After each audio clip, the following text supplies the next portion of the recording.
Hey guys, so today I want to talk about smart locks and batteries. The importance of batteries, the importance of using brand new batteries, and the brands you're using. You guys all know if you watch the channel for a long time, I only use Duracell and Energizer Max when it comes to smart locks. I do not have a preference between the two, but I do only use those two brands. If I happen to only have Duracell, I'll use that. If I happen to only have Energizer, I'll do that. I'm not loyal to one or the other. They just equally work. Sometimes the price is a little better on one or the other. But those are the only two I use. The reason for that, honestly, is number one, I don't know what it is that they're doing, but their batteries seem to last forever. But their batteries are so popular that they're constantly selling and their brand new batteries are being put back on the shelf. So by the time you go to buy them, they're probably, fresh out of the crate, right off the truck, brand new batteries. Where the cheaper, lesser known brands and the little off brands, they could be sitting for a while because a lot of people are picking the other ones. You want to eventually, save a few bucks and you buy it. It might have been sitting there for 4 months. I know the auto parts store next to me, some of their batteries have dust on them from how long they've sat. They don't get rotated, and batteries have shelf lives. So you could very well go to the store right now, spend the money, pick up a set of batteries, bring them back, and one of them could be dead, or all of them could be dead. So that's what I want to talk about here.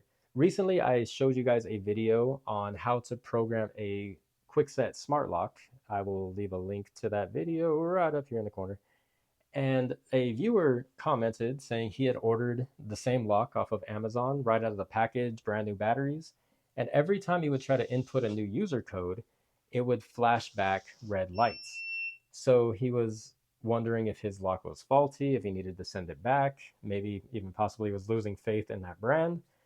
And I walked through him with the, I walked with him through the troubleshooting methods, and we ended up figuring out it was his battery, which is very common when it comes to smart locks. So I want to show you guys. Sometimes locks come and they require a 9-volt battery, and sometimes they have batteries in a series, such as this one, that uses 4 AA batteries. Now you can see that this one is lighting up. It's, you're able to press the buttons, um, but you can try and lock it. You can hear it try and lock, but it's struggling. And then it beeps back at you. It's it's acting up. You might come home and you might not have the issue where you're programming it. You might have already had this on your door. You come back and it's lighting up. Everything seems to work, but you go to unlock it and you just hear that motor, so you think maybe something's broken. Sometimes the batteries aren't all bad in a series, just one of them is bad, which is the case with this one. So whether you are trying to program a brand new lock and you're getting a red light, or you have this issue where your lock lights up and everything's working, but your code, you can input it, it even might take it and turn green, but it won't unlock. It might not be your lock malfunctioning, it's probably a battery. That's always the first thing to try. So let me show you guys here. I'm going to spin this around and show you something. So we'll go ahead and rotate this around, and I will adjust our camera here so you guys can see the batteries. Now, what I'm going to do is I'm going to take out one battery at a time and I'm going to place it into a battery tester. If you are a locksmith, I recommend having one of these on your truck at all times. If you are DIY, I just honestly, everybody should have a battery tester in their house somewhere. It's a real lifesaver. Now you can already see right here the acid coming off of this battery, but I just want to show you something. So this is what you call a series that it requires multiple batteries to work. We're going to take out the first battery here and we're going to place it into the tester, and let's see what it reads. Oh, let's make sure it gets on the contact there.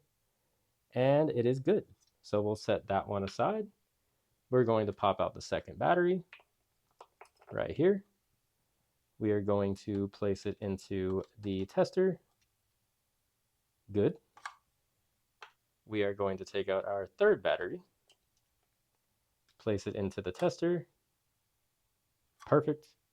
Now we're going to take out our fourth battery that you can see some acid on, and we're going to place it here. Now this one is showing good. However, if we move it, because of that acid, it'll actually start to lose its little, like there it's kind of fallen a little bit into the yellow. Now if we look at this, it's just caked in acid. So we don't want this acid anywhere near the contacts here.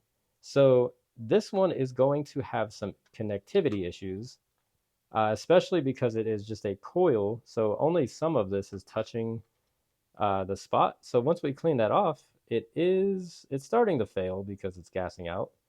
But this one is struggling just a bit because of the acid. So it could just be one of your batteries acting up. Now, let's go ahead and try and, I mean, you could clean this up. Once they start doing this, you want to just replace it so you don't get this dust here. But it could just be one of your batteries having issues. You can even see here it's just starting to kind of rip open. So we don't want to reuse that. But that is a bad battery. Even though it's testing good, if you see acid on it, I highly recommend just replacing it altogether. You don't always, if the other ones look good, you know, we've tested them. These are like still brand new. Um, I had an old one from a lock that I was about to toss, so I wanted to show you guys. These ones are all shiny and new, so you don't have to replace all of those. If they're testing good, you can leave them and just use one battery to save you on batteries, especially if it's a short-term rental. But if you pull out one battery and it tests bad, I was trying to get it to just test like right on the acid. Uh, so it is starting to kind of fall into the yellow, just a little bit, depending on where I'm uh, testing it at. Yeah, see when I twist certain points where the contacts are at, it tests bad. So that is a bad battery. So if you just pop those all back in, clean out the dust here, and make sure that it's 4 brand new non-corroded batteries, it should, in theory here, resolve your issue. I'll go ahead and I'll leave a link to where you can buy a battery tester if you want to. This one came in a kit that holds a whole bunch of batteries, but honestly, they're relatively inexpensive. You can pick them up almost everywhere. I'll leave a link to one on Amazon just for you guys. But that is honestly all there is to it with batteries. Always use Duracell or Energizer Max. Always make sure that you have a battery tester and you test them even straight out of the package. I can't tell you how many times I've bought batteries, went to put them in, and they were just bad. I've even bought a set of Duracells where it was two 9 volts, and one of them was completely dead, and the other one was brand new. So it does happen. It happens in production. It happens just sitting there. Sometimes they gas out. I don't know what makes them do it, but always test the battery before you install. So that is all there is to this video today. I hope this gave you some insight and helped you guys out. If it did, feel free to leave a like and subscribe if you guys want to learn more about locks and locksmithing and really just whatever I happen to be doing that day. I know the content has been a little mix of everything, but I just wanted to touch on that so that way you guys have that knowledge and you guys throw a battery tester on your van. So hope you guys enjoyed, and I'll catch you in the next video.